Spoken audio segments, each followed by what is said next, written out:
पण मी screen share करते.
Okay.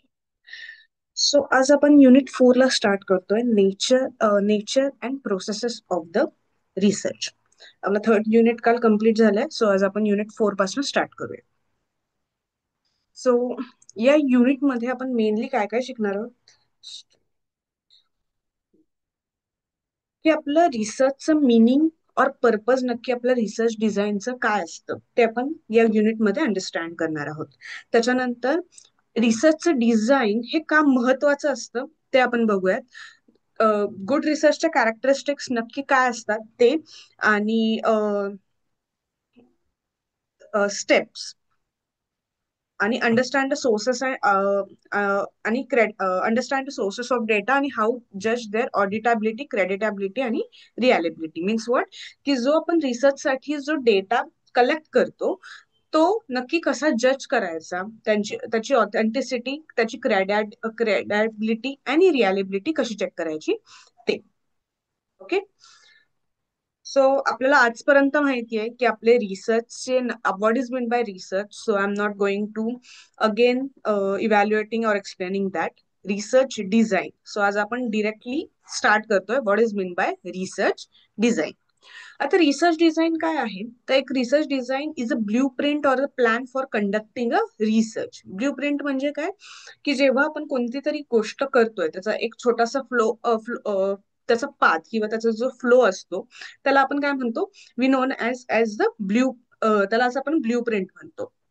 So तर काय होतं की तो रिसर्चरला, रिसर्च डिझाईन हा काय रिसर्चरला एक गाईड करतो की आपल्याला नक्की काय करायचंय, आपल्याला कसं करायचंय, आपल्याला कधी करायचंय, आणि आपण कसा डेटा कलेक्ट करणार आहोत आणि अनालाइज करणार आहोत. त्याला आपण काय म्हणतो, it is non as the research design.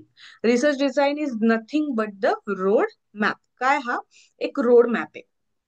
So detail definition काय असतं की रिसर्च डिझाईन त्यामध्ये काय काय नक्की कोणकोणते हे येतात, की सिलेक्शन ऑफ द प्रॉब्लेम, की आपण कोणतं प्रॉब्लेम स्टेटमेंट घेतोय, आपण डेटा कलेक्शनसाठी मेथड कोणता यूज करणार आहे, आपण कोणतं सॅम्पल घेतोय, की त्या पॉप्युलेशन मधलं आपण कोणतं सॅम्पल घेतोय, तो डेटा जो आपल्याला मिळणार आहे त्याचा अनालिसिस आपण कसा करणार आहोत ते, आणि टाइम शेड्यूल म्हणजे आपल्याला कोणत्या वेळी कोणती गोष्ट करायची आहे हे.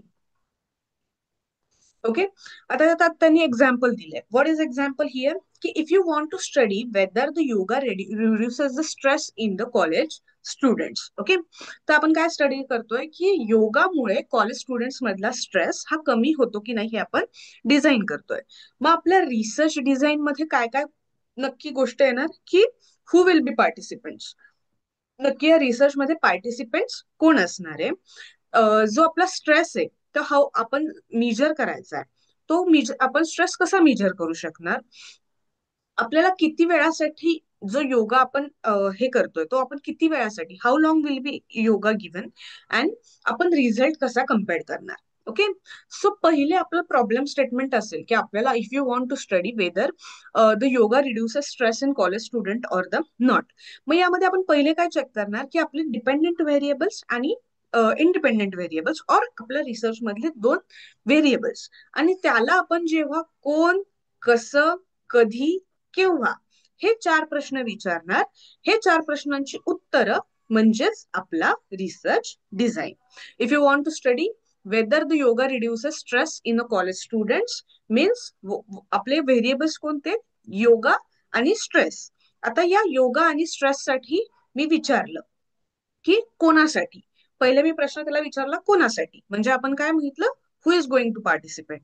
नंतर कसं, आपण तो स्ट्रेस आहे तो कसा मेजर करणार, किती किती योगा आपण त्यांना प्रेफर करणार आहे, किती टाइम ऑफ स्लॉटचा योगा आपण या रिसर्च साठी घेतोय, आणि कसं हाऊ, आणि आपण कशा प्रकारे रिझल्ट कम्पेअर करणार आहे. असे आपण जेव्हा प्रश्न त्या रिसर्चला विचारणार आणि त्याची उत्तरं म्हणजेच आपला काय, रिसर्च डिझाईन. ओके. नंतर नीड काय रिसर्च डिझाईनची. कोणी मला सांगू शकतं का की रिसर्च डिझाईन ही गोष्ट गरजेची का आहे. अगदी आजपर्यंत आपण जे शिकलो त्याच्यातनं आपण एक लगेच या गोष्टीचं उत्तर देऊ शकतो आपण बेसिक नॉलेज मधनं आपल्या. कोणी सांगू शकतं की आतापर्यंत आपण जे रिसर्च डिझाईन म्हणजे काय ते बघितलं. एक स्ट्रक्चर किंवा येस प्रोसेस मॅडम. डिफाईन व्हावी म्हणून. Yes madam. ओके, पण हे स्ट्रक्चर आणि प्रोसेस नक्की आपल्याला डिझाईन करायची गरज काय. ऍक्च्युली आपल्याला ज्याच्यामध्ये रिसर्च करायचं आहे हम्म. ते जे प्लॅनिंग करणार आहोत ते प्लॅनिंग जर आपण सिस्टमॅटिकली जर केले तरच आपला रिसर्च सिद्ध होणार आहे. म्हणून त्याच्यासाठी ते प्लॅनिंग करणं गरजेचं आहे. Madam, okay. म्हणजे मगाशी तुम्ही जे ब्ल्यूप्रिंट म्हणालात ना, त्या ब्ल्यूप्रिंटमुळे आपल्याला एक डिरेक्शन मिळते आणि आपला प्लॅनिंगचा एक टोटल आपण आउट ऑफ फ्रेम जात नाही, कुठे इकडे तिकडे डायव्हर्ट आणि कन्फ्युज होत नाही. अशा याच्यासाठी आपल्याला रिसर्च डिझाईन गरजेचं. बरोबर.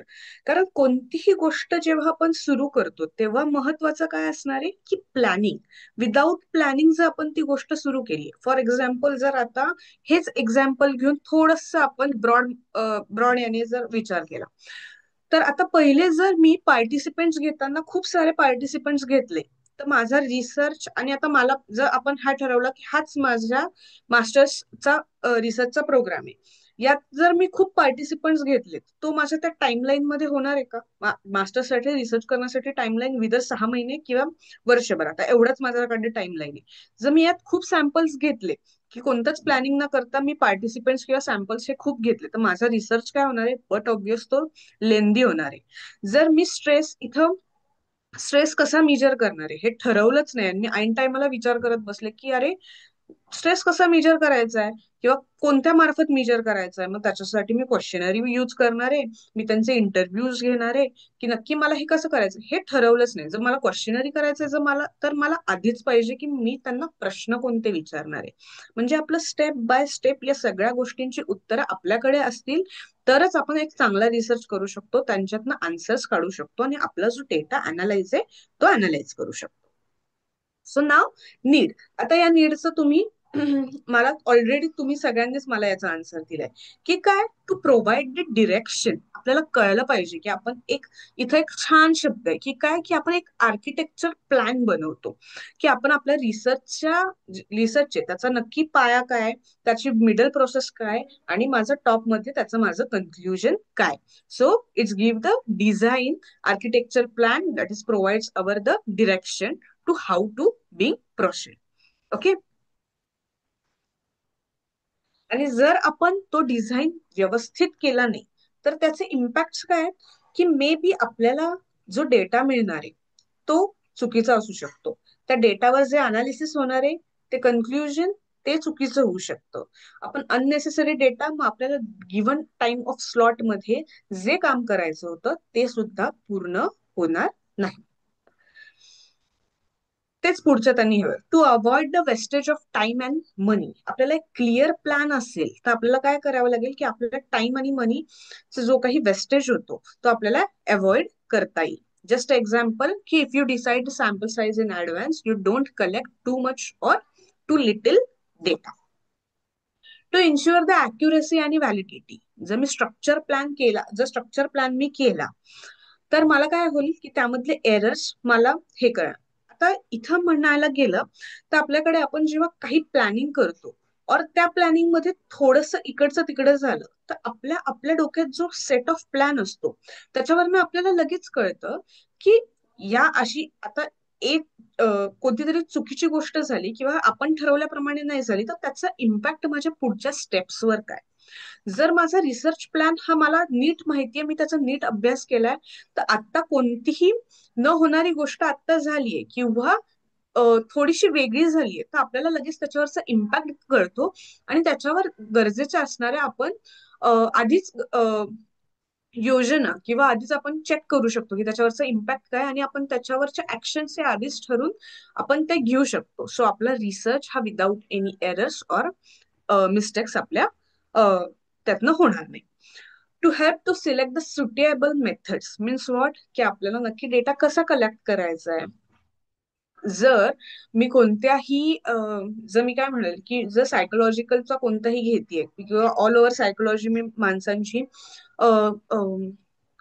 इम्प्लिमेंट करण्यासाठी कोणता तरी सब्जेक्ट घेतलाय, बट मी क्वेश्चनरी इम्प्लिमेंट केलीये ही माझ्या भाषेत, मी मराठीत केलीये, पण तिथं जाऊन जर माझा सॅम्पल साईज हा सगळ्या वर्ल्ड मधल्या सगळ्या लोकांसाठी एका प्लॅटफॉर्मवर आहे तर फक्त ती मराठी लँग्वेज मधली असणारी माझी क्वेश्चनरी तिथं चालेल का? नाही. मग माझं जर प्लॅनिंग नीट आहे तर मग मी काय करेल, इफ आय हॅव प्लॅन्ड वेल मी आधीच माझ्या क्वेश्चनरीच्या 4 ते 5 कॉपीज करेल with the different languages so I can collect the data according. आणि त्याच्यानुसार मी ठरवेल की नक्की मला क्वेश्चनरी द्यायची आहे. जर मी इंटरव्ह्यू मेथड ठरवलीये पण समोरचा माणूस काय बोलतोय हेच मला माहिती नाहीये तर मला चालेल का? मी कोणत्या तरी रुरल विलेजेसचा सर्व्हे करायचा ठरवलाय पण त्या रुरल विलेज मध्ये साक्षर लोकांची संख्या अतिशय कमी आहे, अशा लोकांना क्वेश्चनरी देऊन चालेल का? अर्थात नाही चालणार. मग माझी तिथे डेटा कलेक्ट करण्याची जी मेथड आहे ती काय होईल, it is will be change from questionnaire to the interview. मग मला काय कळेल की मला त्यांना लिहून वाचून मला नाही सांगता येणार, तर त्याच्यापेक्षा इफेक्टिव्ह मेथड किंवा त्याच्यापेक्षा इफेक्टिव्ह त्यांच्याकडनं माहिती मिळवण्याची पद्धत माझी काय असणार आहे तर इंटरव्ह्यू असणार आहे. ओके, सो आपल्याला एक सुटेबल मेथड चूज करण्यासाठी आपल्याला जो रिसर्च डिझाईन आहे तो आपल्याला हेल्प करतो. So advantages as earlier discuss, so आपण एक जस्ट परत एकदा रिपीट करूया की काय बेटर ऑर्गनायझेशन आहे म्हणजे आपलं जे वर्क होतं इट्स बिंग द सिस्टमॅटिक, आपलं क्लिअर अंडरस्टँडिंग होतं, effective time and resource management, improve quality of the result, repetitions is the avoided, errors are minimized and help in getting reliable and the valid findings. I think आतापर्यंत जे आपलं discussion झालंय त्याच्यावरनं मला वाटत नाही की आपल्याला ऍडव्हान्टेजेस असे परत रिपीट करावे लागतील. सो जस्ट हे ऍडव्हान्टेज हे तुम्हाला परीक्षेत लिहिताना मात्र इलॅबोरेट करून लिहायचे. इथं जस्ट आपण एक पॉइंट टू पॉइंट आपण मेन्शन केलेत, पण हे जेव्हा आता जे आपण डिस्कस केलं त्या डिस्कशनचे पॉइंट्स किंवा आपण जे एक्झाम्पल्स देतोय ते एक्झाम्पल्स घेऊन तुम्हाला ऍडव्हान्टेजेस हे तुमच्या परीक्षेत डिस्क्राईब करायचं. परत ऍडव्हान्टेजेस डिस्क्राईब करण्याची गरज आहे, कळलेच सगळ्यांना?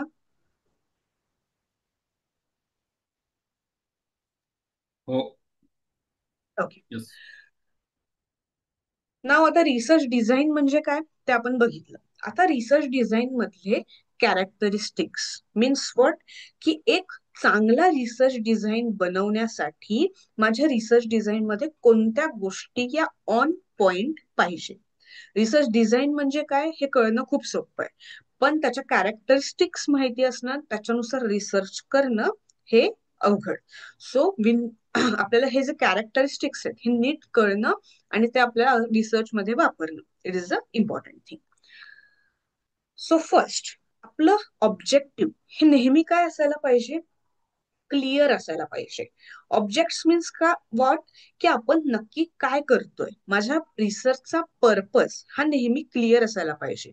तो मी खूप लेंदी आणि त्यात आजूबाजूची इन्फॉर्मेशन टाकून जर मी ते ऑब्जेक्टिव्ह बनवलं तर माझं ऑब्जेक्टिव्हच हे रिसर्च मधलं हे अनक्लिअर्ड असेल, त्याच्याहून माझ्या ठरणाऱ्या पुढच्या गोष्टी पण अनक्लिअर्ड असतील.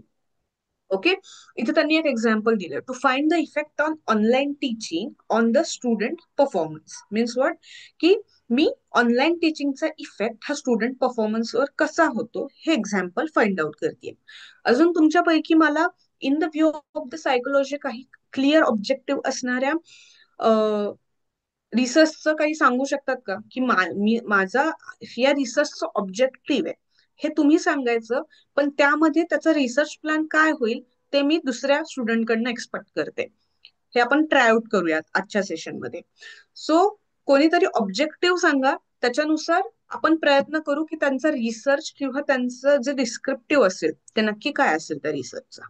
करूयात का हे ट्राय आजच्या सेशनमध्ये? चालेल. येस.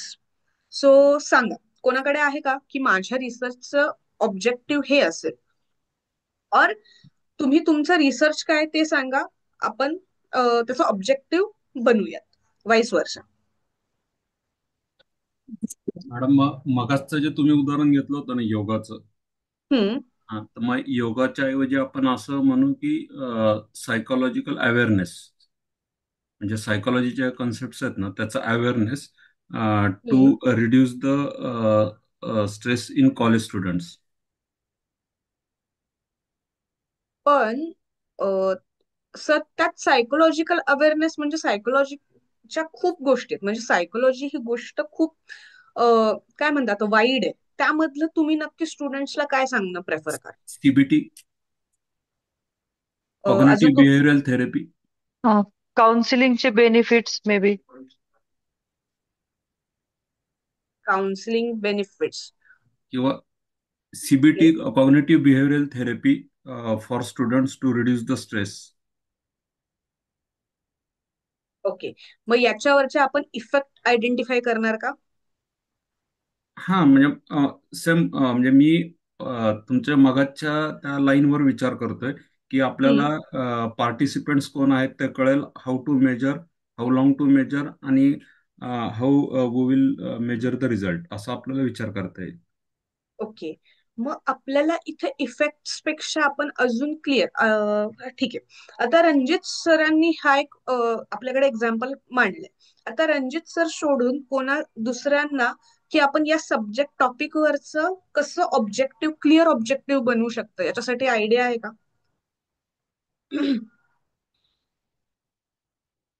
टॉपिक त्यांनी सजेस्ट केला, आता मला दुसऱ्या कोणाकडनं तरी एक्सपेक्ट आहे की त्यांनी त्याचं एक क्लिअर ऑब्जेक्टिव्ह बनवावं. तुम्ही ऍटलिस्ट ट्राय करा, नाहीतर मी आहेच सांगायला किंवा तुम्हाला हेल्प करायला. But obvious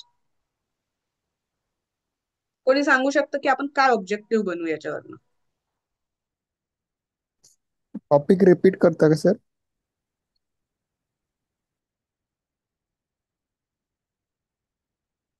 okay. मगाशी जो मॅडमनी जो स्टेटमेंट घेतलं होतं ना, ते स्टेटमेंट आपण घेतलंय. इफ इफ म्हणजे जर सीबीटी अवेअरनेस ट्रेनिंग दिल्यानंतर स्टुडंट्स स्टुडंट्स किंवा आपण ओके स्टुडंट्स म्हणू, स्ट्रेस रिड्यूस होतो. मॅडम, त्या मगाचं तुमचं स्टेटमेंट दाखवा ना, त्या वरचं सेम ते स्टेटमेंट आहे, फक्त आपण तिथं हे बदलतोय. येस, मी एकच हम्म. मिनिट. म्हणजे आता आपण दोन, आता मी फक्त जस्ट हे करतेय की आपले व्हेरिएबल्स इथं दोन आहेत. एक सीबीटी अवेअरनेस ट्रेनिंग, आणि त्याला आपण कशासाठी कम्पेअर करतोय? स्टुडंट्सच्या स्ट्रेस सोबत, राईट? Okay okay. आता मॅडम, स्टुडंट म्हणायचं का एम्प्लॉई म्हणायचं आपल्याला कन्व्हिनियन्स साठी, आत्ताच्या अंडरस्टँडिंग साठी? आपण आत्ताच्या ह्याच्यात आय एम्प्लॉई थिंक, म्हणलं तर ते जनरल होईल म्हणून. ठीक आहे, आपण स्टुडंट. ठीक आहे. Okay. So objective could be impact of CBD awareness on student stress.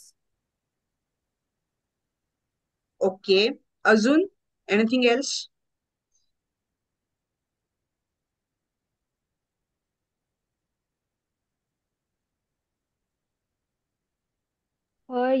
Hello. बोला. यामध्ये आपण ट्रेनिंग घेण्याच्या आधी आणि ट्रेनिंगच्या नंतर स्ट्रेस लेवल कशी आहे यामध्ये आपण फरक मोजू शकतो. म्हणजे हा एखादा ऑब्जेक्टिव्ह होऊ शकतो का? ऑब्जेक्टिव्ह नाही, तो आपला मेथडॉलॉजी मधला एक पार्ट आहे.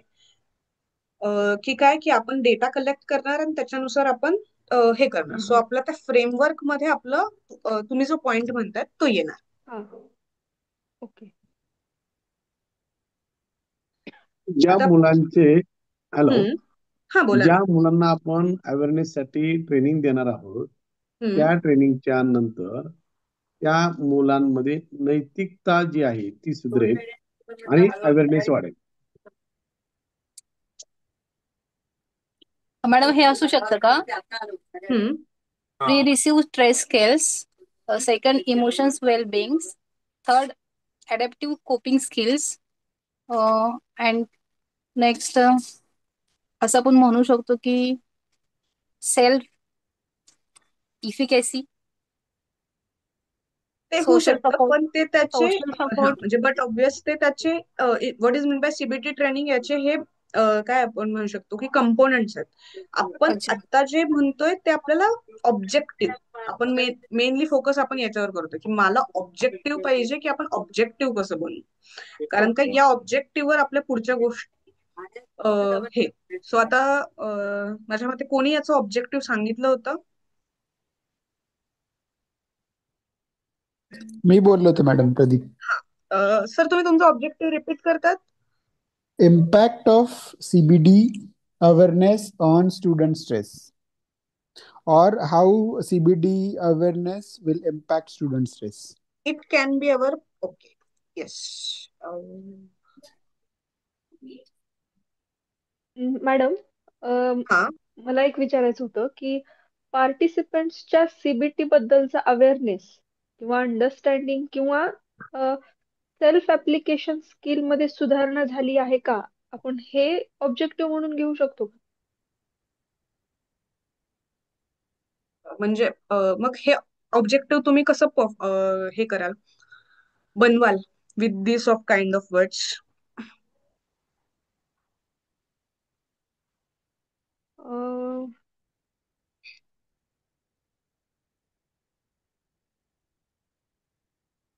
म्हणजे हाच बेस घेऊन करायचं. हा अगदी.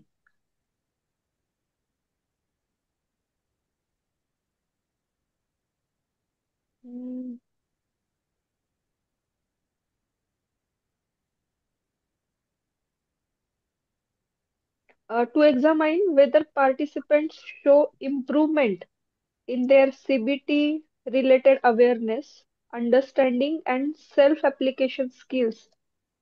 असं होऊ शकेल. असं होऊ शकेल, पण ऍज द ऑब्झर्वर मला असं वाटतंय की ते खूप लेंदी होत आहे. बाकीच्यांचं ओके. काय म्हणणं आहे?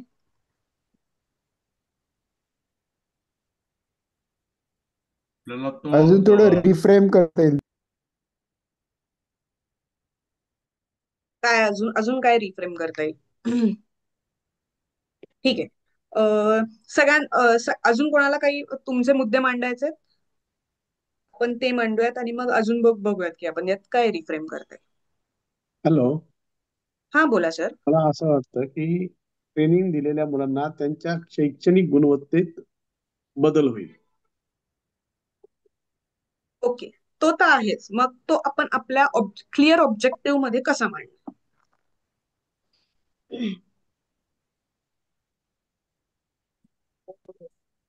CBD awareness will improve student knowledge or understanding. खूपच जवळ आहेत तुम्ही सर, अगदी बरोबर. त्यात फक्त आता मला Analyze, analyze student academic performance after CBT understanding or okay. Yes, To improve absolutely right. students' lifestyle by using CBT awareness. हा अगदी छान, हा पण छान आहे की इम्प्रूव्ह स्टुडंट लाईफस्टाईल. येस.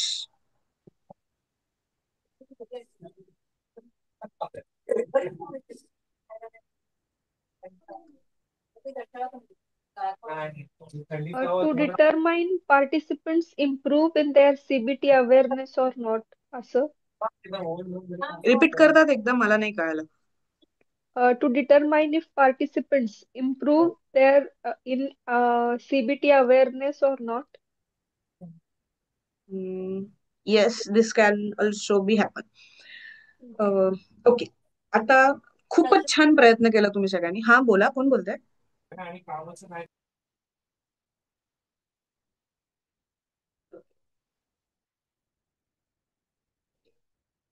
खूपच छान प्रयत्न केला तुम्ही सगळ्यांनी, मला आवडलं की म्हणजे आपण जे बोलतोय, आपण जे शिकतोय ते कळतंय. आता फॉर द लास्ट सेट माझा रणजित सरांसाठी एकच क्वेश्चन आहे की आपण हे जे सेंटेन्स किंवा हे जे ऑब्जेक्टिव्ह करतोय ते इन अ पॉझिटिव्ह वे करतोय, बरोबर? हो. ओके. सो आता जर याचं क्लिअर ऑब्जेक्टिव्ह असं म्हटलं तर त्यामध्ये आता आपल्याला कळण्यात आपल्याला खूप गोष्टी आल्या की आपण काय करतोय, स्टुडंटची लाईफस्टाईल इम्प्रूव्ह करतोय, बरोबर? आपण हे म्हणू शकतो. हा पॉइंट खूपच छान आहे.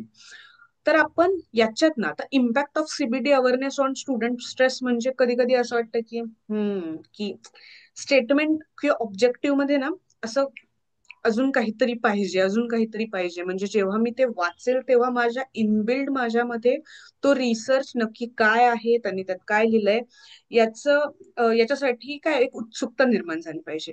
सो मी काय टाकेल इथे की मी इतर सांगू शकते की इफेक्टिव्ह इम्पॅक्ट म्हणू शकते, और मी इथे काय ऍड करू शकते की पॉझिटिव्ह इम्पॅक्ट. ओके, की positive impact of student awareness of student awareness. आपण सीबीटी अवेअरनेसचं सर ट्रेनिंग देणार आहे का त्यांना?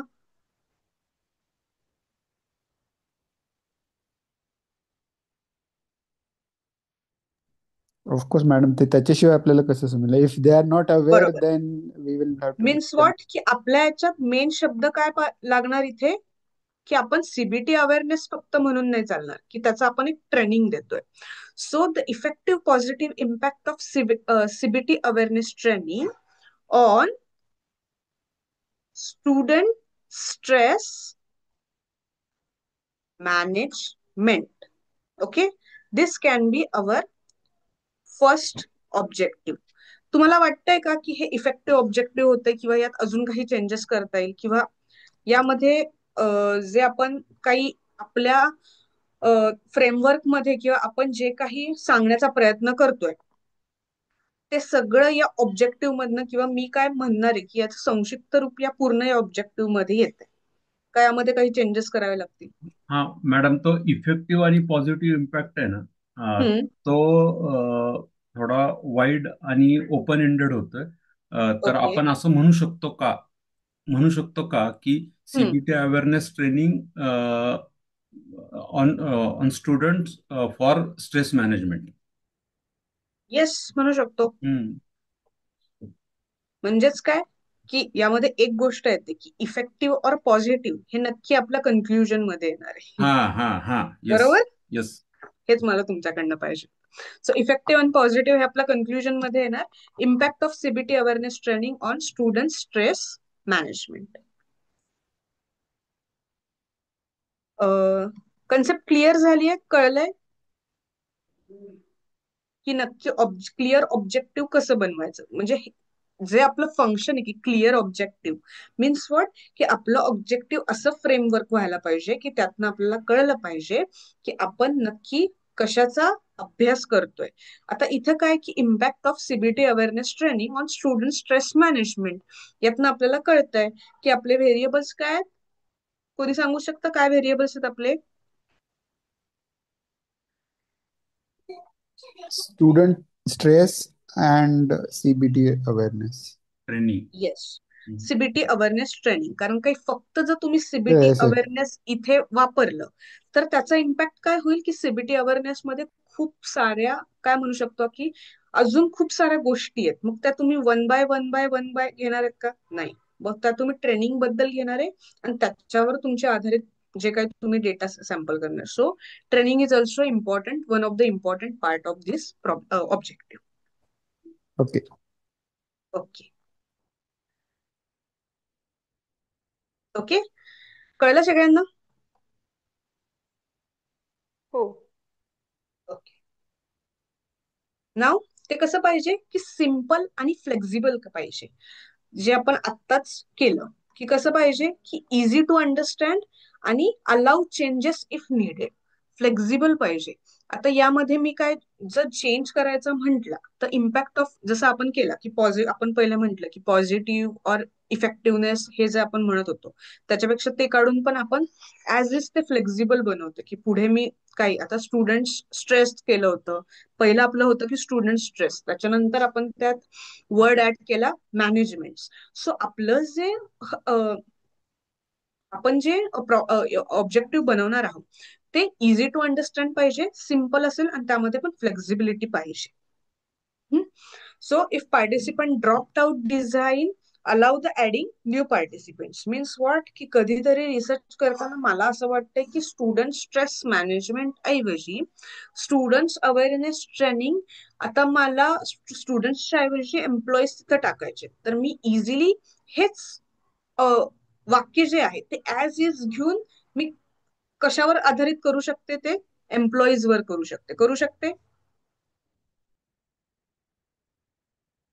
येस, मगाशी आपण ते बोललो, येस करू शकतो. हा, सो हे की पार्टिसिपंट ड्रॉप आउट होत असेल म्हणजे मी काय करणार, स्टुडंट ड्रॉप आउट करणार आणि त्याच्या ठिकाणी मी जस्ट एम्प्लॉई टाकणार. आणि जरी मी तसं केलं तरी माझं जे ऑब्जेक्टिव्ह बनतंय ते काय बनतंय, फुलफिल बनतंय. म्हणजे त्यामध्ये त्याच्यातनं जो काही अर्थ आहे तो मला अगदी नीट कळतोय. So this is means by simple and flexible. Okay. Then accuracy. Procedures should reduce the errors and bias. Means was using standardized questionnaire increase. म्हणजे काय, प्रोसिजर जो जो आपण काय आपण जो काही डेटा कलेक्ट करतोय किंवा जो काही रिसर्च करतोय त्यासाठी जे काही आपण दुसरे काही लिटरेचर्स वाचतोय, मेनली अॅक्युरसी ही आपल्या रिसर्चमध्ये डेटाची पाहिजे. जो आपण डेटा घेतोय तो ट्रुथफुल पाहिजे, त्याच्यावर कोणतेही त्यामध्ये एरर्स नको आणि तो त्यातनं बायस्ड नको. ओके. म्हणजे काय की using standardise questionnaire increase the accuracy. कोणी सांगू शकतं का मला की अॅक्युरेसी आणि या एक्झाम्पलचा कोरिलेशन काय?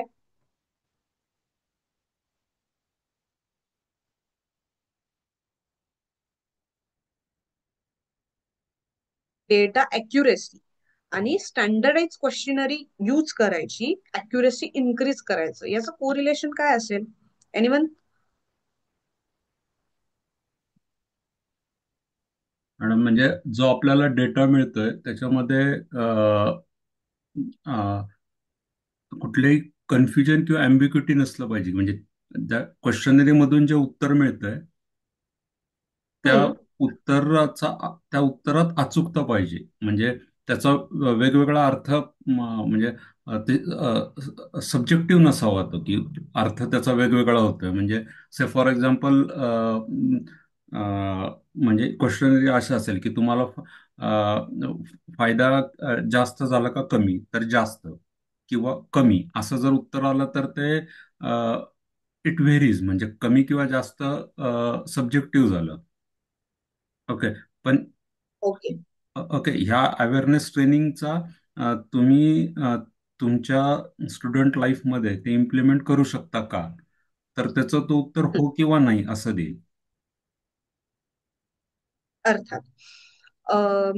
यात अजून एक आहे की अॅक्युरेसी मीन्स व्हॉट किंवा बायसनेस मीन्स व्हॉट. म्हणजे काय की मी एक स्टँडर्डाइज क्वेश्चनरी अशी बनवली की त्या क्वेश्चनरी मध्ये मी फक्त असे क्वेश्चन्स टाकणार की ज्याचे आन्सर्स हे पॉझिटिव्हच येतील, त्यातमध्ये मला काही निगेटिव्ह मिळणार नाही. जर अशी क्वेश्चनरी क्रिएट केली तर मी जो काही आउटपुट काढणार आहे तो माझा बरोबर येईल का?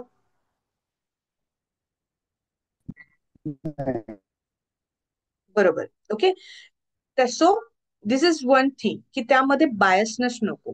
म्हणजे काय की मला जसं आपण क्वेश्चन पेपर सेट करतो, कोणत्याही एक्झामचा क्वेश्चन पेपर सेट करताना आपण सगळेच प्रश्न सोपे टाकतो का? नाही. और आपण सगळेच क्वेश्चन अवघड टाकतो का? नाही. आपण त्यातला एक मिडल वे शोधतो. जर पहिला क्वेश्चन मी खूप हार्ड टाकला असेल तर मी मेक शुअर करते की मी त्यातला दुसरा क्वेश्चन थोडासा सिम्पल टाकते. याच्यातनं मी काय करते की ते काय म्हणू शकतो की मी ते मॅनेज करते और मी ते त्या प्रकारे कंट्रोल करते किंवा इक्विलेट करते.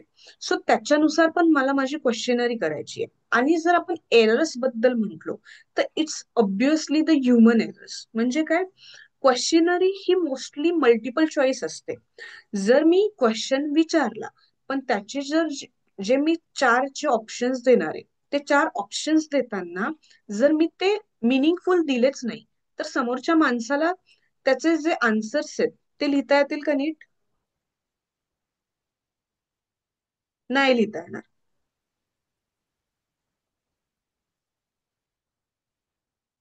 कळतंय की आपण कोणत्या पॉइंटला, म्हणजे कोणत्या पॉइंट बद्दल बोलतोय? येस. हो मॅडम.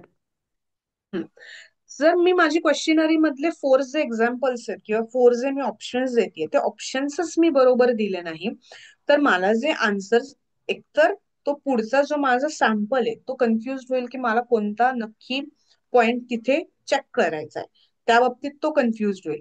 आणि त्याने जरी क्वेश्चनरी सबमिट करायची आहे म्हणून टिक केलं तरी ती जी गोष्ट माझ्यापर्यंत आली आहे ती बरोबरच 100% बरोबर आहे असं आपण म्हणू शकत नाही.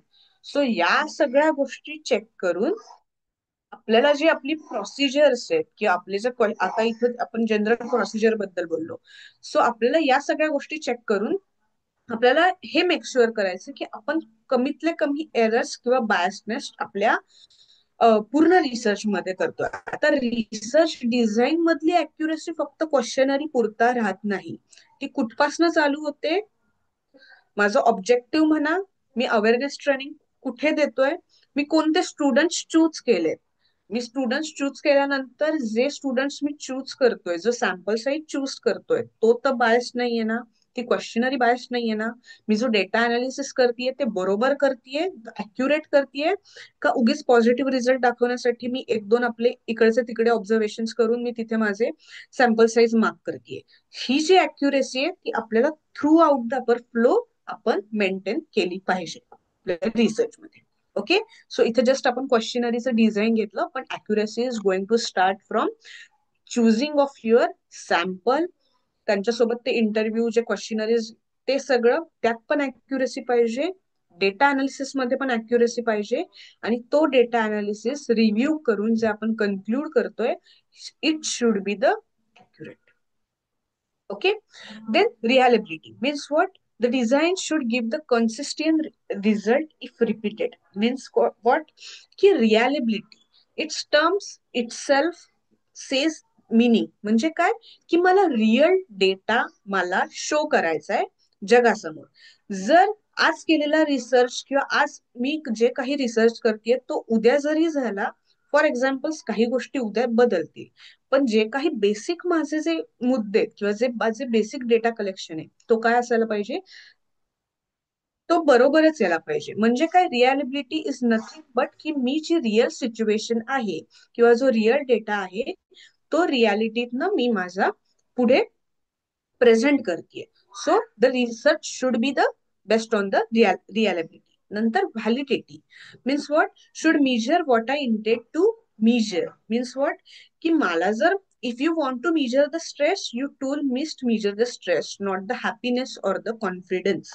आता जर मला सांगा की मला स्ट्रेस मेजर करायचा, माझे टूल काय असेल स्ट्रेस मेजर करायचा? आपण फक्त स्ट्रेस स्ट्रेस म्हणतोय, पण हे स्ट्रेस मेजर करायचं, what can be my exact tool of measuring the stress?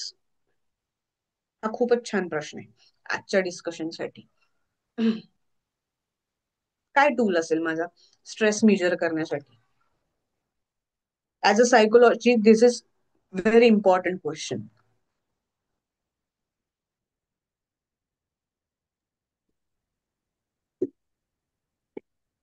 Madam, exam म्हणजे स्टुडंट्सची जेव्हा एक्झाम आहे तेव्हा एक्झामच्या वेळी त्याची असणारी मानसिकता हे स्ट्रेस मेजरमेंटचं टूल होऊ शकतं.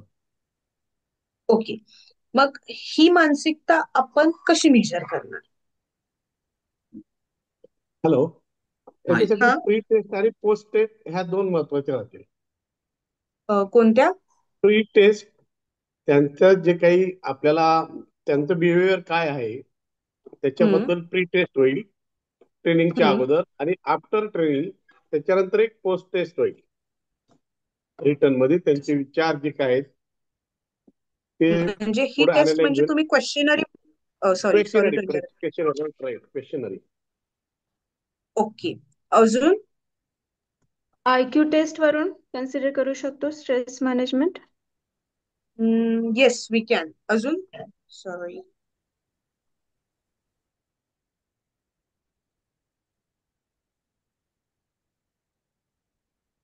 काही फिजिकल पॅरामीटर्स पण मेजर करू शकतो.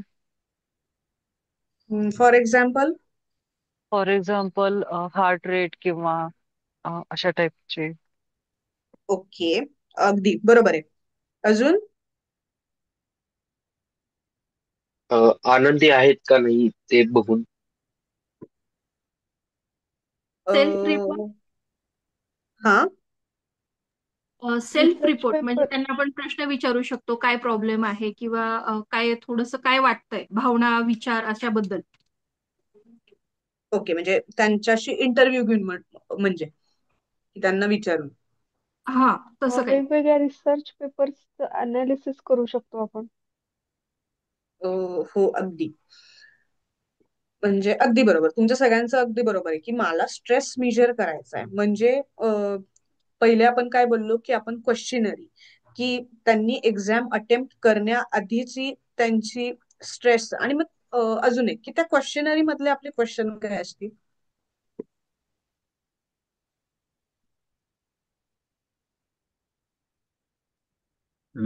मॅडम आता कोणीतरी ते चॅटमध्ये जे चॅट बॉक्समध्ये जे टाकलंय ना की स्लीप त्यांचं रुटीन हे आपण मेजर करू शकतो की त्याच्यामध्ये काय फरक पडला तर. सॉरी मी हा चॅट बॉक्स मॉनिटर नाही करत. Stress effects on psychology, sleep routine etcetera. Okay. अजून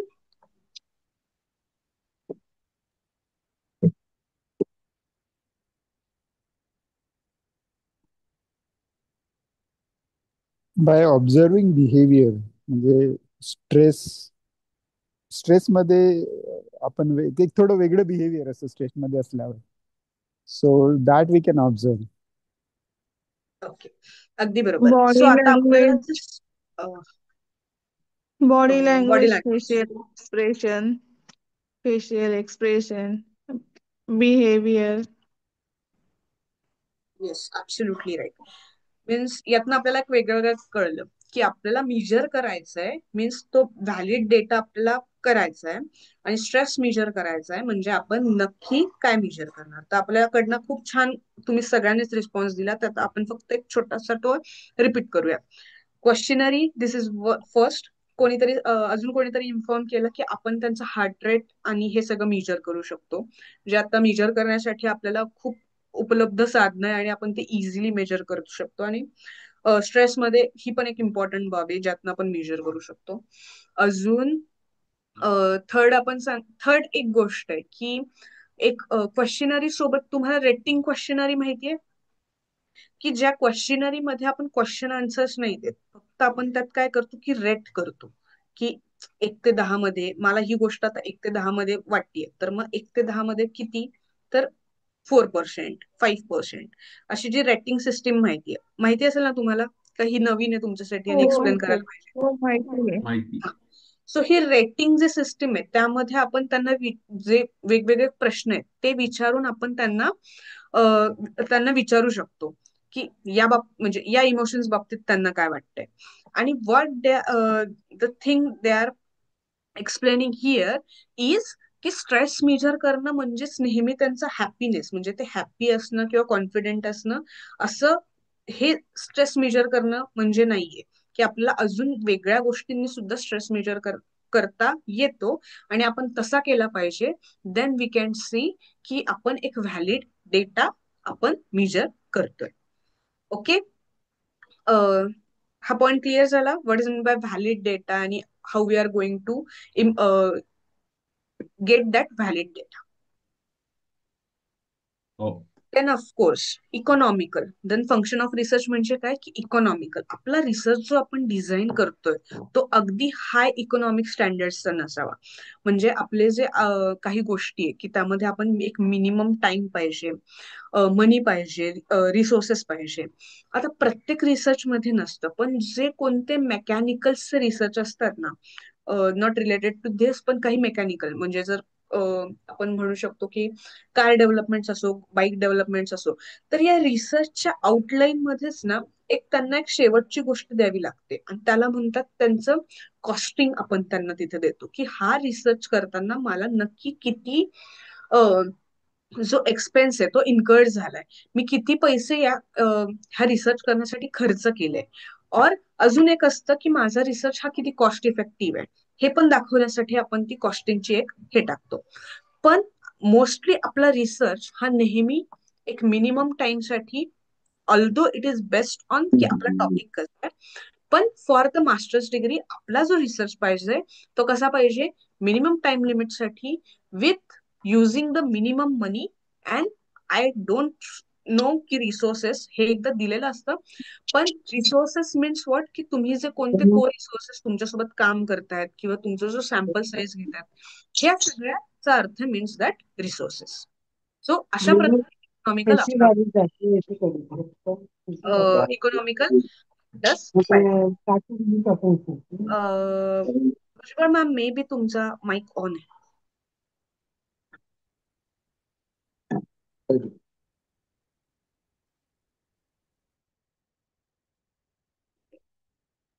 देन इथिकल. इथिकल नेहमीच आपल्या रिसर्च मधला एक महत्वाचा आणि आजपर्यंत आपण बघितलेलं हे की आपले पार्टिसिपेंट राईट्स, आपलं जो आहे पार्टिसिपंट राईट्स पेक्षा इथिकल राईट्स हा अजून एक असतो की आपण जे रेफरन्सेस यूज करतोय त्या रेफरन्सेसचा ऍज इज वापर आपण आपल्या रिसर्च मध्ये करू शकत नाही. त्याला कोणता राईट म्हणतात, कोणी मला सांगू शकतं? या राईटला आपण जर दुसऱ्याची कॉपी करून ऍज इज ते आपल्या याच्यात टाकलं तर कोणता राईट येतो? Copyright. Yes, absolutely right. So आपला हे कॉपीराईट करून आपल्याला रिसर्च मध्ये चालत नाही. आपल्याला आपल्या भाषेमध्ये आपल्याला काय वाटतं हे सगळं करून आपल्याला आपला रिसर्च बनवायला पाहिजे. Then we can say this is the ethical research. So steps in research design. What is the first step? Identification of the problem. की मला प्रॉब्लेम नक्की कुठे येतोय, मी माझं प्रॉब्लेम स्टेटमेंट, माझा टॉपिक हा मी काय डिस्कस करणार आहे. This is our first step, जो आपण खूप वेळा डिस्कस केलाय की आपला प्रॉब्लेम स्टेटमेंट काय. Then selection and the formulation of the problem. आता सिलेक्शन आणि फॉर्म्युलेशन ऑफ द प्रॉब्लेम हे का महत्वाचं असेल, काय वाटतं तुम्हाला? की प्रॉब्लेम तर आता इथं मला प्रॉब्लेम सापडलाय, मी काय करते इथं आयडेंटिफायच करते माझा problem.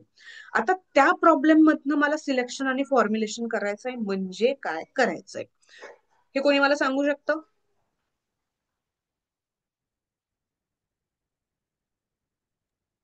For data accuracy, we should focus on our problems. Means one problem should we should finalize one problem on focus on one problem. अजून एक थोडस काहीतरी you can elaborate your statement. You are on the mark but just need a little bit elaboration. Actually, our problem should be firm. Means if we focus on one problem, then our data should be accurate. If number of problems will be there, then our data should it should be possibility. Data should not be accurate.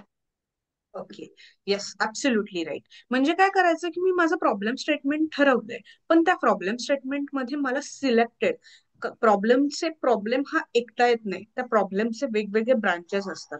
त्या problem मधला मी नक्की कोणता branch select करून मी त्याच्यावर पुढे research करणार आहे हे मला पहिले ठरवायला पाहिजे. जर मी स्कूल्समध्ये रिलेटेड रिसर्च करते तर स्कूलमध्ये खूप वेगवेगळ्या प्रकारचे प्रॉब्लेम्स आहेत. मग काय, माझा अटेंडन्सचा एक प्रॉब्लेम आहे, डिजिटल लर्निंगचा एक प्रॉब्लेम आहे, मी कसं सगळं स्टुडंट्सचा अजून इफेक्टिव्हनेस कसा, हा सगळा प्रॉब्लेम आहे. मग या सगळ्यांमध्ये मला नक्की कोणता प्रॉब्लेम फोकस करायचा आहे हे माझं सिलेक्शन झालं पाहिजे.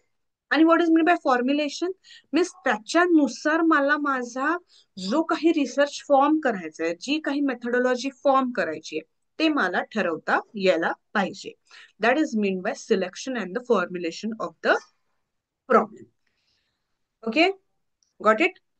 Then next is the literature review. Literature review म्हणजे काय, की त्या प्रॉब्लेम स्टेटमेंटमध्ये, एकदा मला प्रॉब्लेम स्टेटमेंट आता माझा कळला, आता त्या प्रॉब्लेम स्टेटमेंट मधले जे एक्झिस्टिंग रिसर्च जे आहेत, बुक्स आहेत, आर्टिकल्स आहेत, रिपोर्ट्स आहेत, ते मला शोधायला पाहिजे. Your best way to get this literature review is the Google. तुम्ही गुगल मधनं best to best literature review काढून स्वतःचं ज्ञान त्या रिसर्च टॉपिक मधलं अजून वाढवू शकतात. आणि अजून तो तुम्हाला एक जास्तीचा किंवा एक अजून स्कोप देतो की तुमचा रिसर्चचा वे ऑफ फ्लो कसा जायला पाहिजे. जस्ट यू नीड की तुम्हाला तुमचा प्रॉब्लेम, आता याच्यासाठी पण तुम्हाला तुमचा प्रॉब्लेम स्टेटमेंट नीट कळायला पाहिजे. जर तुम्हाला तुमचा प्रॉब्लेम स्टेटमेंटच नीट कळायला नसेल तर तुम्ही कधीच गुगलला जाऊन हे नाही सांगू शकणार की मला या प्रॉब्लेम स्टेटमेंटचा रिलेटेड हे ते. जर तुम्ही अजून त्यातल्या प्रॉब्लेम स्टेटमेंट मधल्या खूप साऱ्या गोष्टीचं वाचत बसलात तर तुम्हाला अजून खूप आर्टिकल्स भेटतील, तुमचं कन्फ्युजन वाढेल की नक्की मला करायचं काय. Then primary data, secondary data. What is mean by आपण अवर प्रायमरी डेटा, की आपण आपला जो प्रायमरी डेटा आणि सेकंडरी डेटा, आपण प्रायमरी डेटा म्हणजे आपला जो initial and important data for our research. Means what, data collected the first hand directly by the researcher. जो रिसर्चर स्वतःच्या हातात स्वतः जाऊन जो डेटा कलेक्ट करतो त्याला आपण प्रायमरी डेटा म्हणतो. मग त्याचे examples but obvious, interview, survey, observation, हे की तो स्वतः जातो त्या सॅम्पल्सकडे आणि स्वतः विचारतो किंवा स्वतः जातो, त्यांना क्वेश्चनरी देतो आणि त्यांच्याकडनं तो डेटा कलेक्ट करतो. This is the primary data. And secondary data की जो तो ऑनलाईन प्लॅटफॉर्म्स किंवा बुक्स किंवा जर्नल्स मधनं त्या टॉपिक रिलेटेड घेतो. This is the secondary data. तेच त्यांनी दिलंय की रिसर्च पेपर, गव्हर्नमेंट रिपोर्ट्स जे काही असतात. And the sources, primary sources and secondary sources. हा, सो आता प्रायमरी सोर्सेस मध्ये ऑथेंटिसिटी. ऑथेंटिसिटी म्हणजे काय, की जेन्युन पाहिजे ते, किंवा जो आपण तुम्ही असा हे, आता जेन्युन साठी आपल्याकडे रिसर्च साठी वेगवेगळ्या जेन्युन साइट्स आहेत, गव्हर्नमेंटच्या साइट्स म्हणा किंवा तुम्ही अजून बऱ्याच साइट्स आहेत. वाटलं तर उद्या मी तुम्हाला ज्या जेन्युन साइट्स आहेत त्या सांगेल, म्हणजे तुम्हाला तुमच्या रिलेटेडच्या सोर्सेस तुम्हाला अजून तिथे जाऊन चेक करता येतील. आता जे काही खूप प्लॅटफॉर्म्स आहेत, की एक CBC म्हणून एक प्लॅटफॉर्म आहे की जो चेक, जो रिसर्च, मुलांचे जे रिसर्च असतात ते घेतात, त्याच्यावर खूप सारे कॉम्पिटिशन्स होतात. त्या कॉम्पिटिशन्स मध्ये खूप सारे जे सुपरवायझर्स असतात ते रिसर्चरला प्रश्न विचारतात आणि जर ते रिसर्च त्यांना जेन्युन वाटलं तर ते त्यांना पेटंट देतात. पेटंट देतात म्हणजे मीन्स व्हॉट, की त्यांच्या नावावर ते रिसर्च होतात. सो हे पेटंट असलेले ऑलवेज, जर सर्टिफाईड पेटंट असलेले रिसर्चच आपण ऍज अ लिटरेचर रिव्ह्यू म्हणून रेफर करायचे. व्हाय? कारण की पेटंट देण्याची जी प्रोसेस आहे ना, त्या पेटंट देण्याच्या प्रोसेसमध्ये जो काही रिसर्चर असतो किंवा जो तो रिसर्च असतो तो अजून फिल्टर आउट झाला असतो. म्हणजे त्याच्यावर प्रश्न विचारून किंवा त्या गोष्टींची जेन्युनिटी त्यात चेक केली जाते आणि जर त्या गोष्टी जेन्युन असतील तरच त्यांना ते पेटंट दिलं जातं. So always review the researches which have the patent or which are be approved by any nice university. अशांचेच रिसर्च नेहमी तुम्ही तुमच्या रेफरन्ससाठी घ्यायचा. देन क्रेडिबिलिटी म्हणजे ते किती ट्रस्टवर्दी आणि हॉनेस्ट आहे. सो क्रेडिबिलिटी आणि हॉनेस्टिसिटी आपण कशावर चेक करतो, की जर कोणतंही पुस्तक आहे तर त्याचा ऑथर कोण आहे, त्याचं पब्लिशर्स कोण आहे, इव्हिडन्स कोण आहे, या नेहमी आपण त्याची रिअलेबिलिटी म्हणजे त्यातला डेटा हा किती अॅक्युरेट आहे. This is the रिअलेबिलिटी. सो गव्हर्नमेंटचे सेन्सस किंवा गव्हर्नमेंट अप्रूव्ड जे असेल त्याची ऑथेंटिसिटी किती असतं. Authenticity means what is mean bye authenticity, कोणी सांगू शकता? जेन्युनी. मग हा गव्हर्नमेंट कडनं जो आपल्याला, किंवा आपण इथे म्हणू की पेटंट, मला कोणते तरी पेटंट रिसर्च आहे त्याची ऑथेंटिसिटी मी काय म्हणेल की yes it is authentic cause it is government approved. Credibility आहे का त्याच्यात, जो काही आहे तो जो डेटा हा रिअल आहे का, जर डेटा अनालिसिस झालाय, हो, कारण काही त्याला पेटंट मिळालंय म्हणजे तो ऑलरेडी फिल्टर आउट झालाय आणि तो रिअल आहे का, येस तो डेटा क्रॉस चेक असतो. पण याच 3 गोष्टी जर मी कोणत्या तरी व्हॉट्सअप फॉरवर्डेड मेसेजचा चेक केल्या तर no, I can't trust it all over. So just या 3 गोष्टींचा एक की आपण ते कुठे ट्रस्टवर्दी असू शकतं, कुठे ट्रस्टवर्दी नसू शकतं, हे सगळं आपण आपल्या रेफरन्सेस जे आपण यूज करतो ते कसे चेक करायचे याच्यासाठी हे होतं. माझ्यामध्ये वेळ झाली, आपण थांबूया. कळलं तुम्हाला आज आपण आतापर्यंत जे काही शिकलो ते त्यातनं, की रिसर्च डिझाईन कसा असतो, तो सोर्सेस ऑफ डेटा आपण तो कसा करतो, त्याच्या कॅरेक्टरिस्टिक्स काय, ऑब्जेक्टिव्ह कसं फॉर्म करायचं, एवढं आपण आजच्या लेक्चरमध्ये शिकलो. यामध्ये कोणाला काही इश्यू आहे किंवा काही कळलं नाहीये?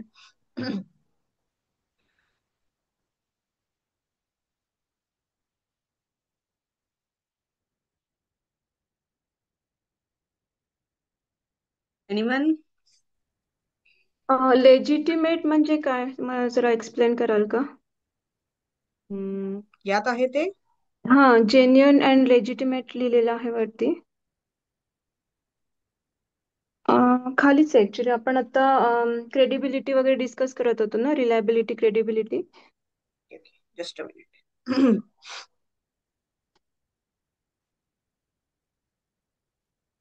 ऑथेंटिसिटी मध्ये आहे. हा, लेजिबिलिटी. येस, दिस वन ओनली. दिस मिनिंग, ऑथेंटिसिटी मध्ये मिनिंग लिहिले ना खाली ते. Okay okay.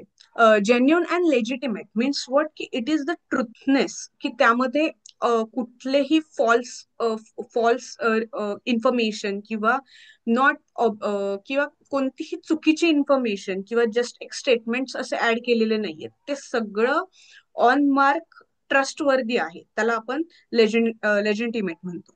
म्हणजे त्या ज्याला आपण statutory regulatory requirement by law कायदेशीर मान्यता असलेली गोष्ट. Yes legally legislative. Got it.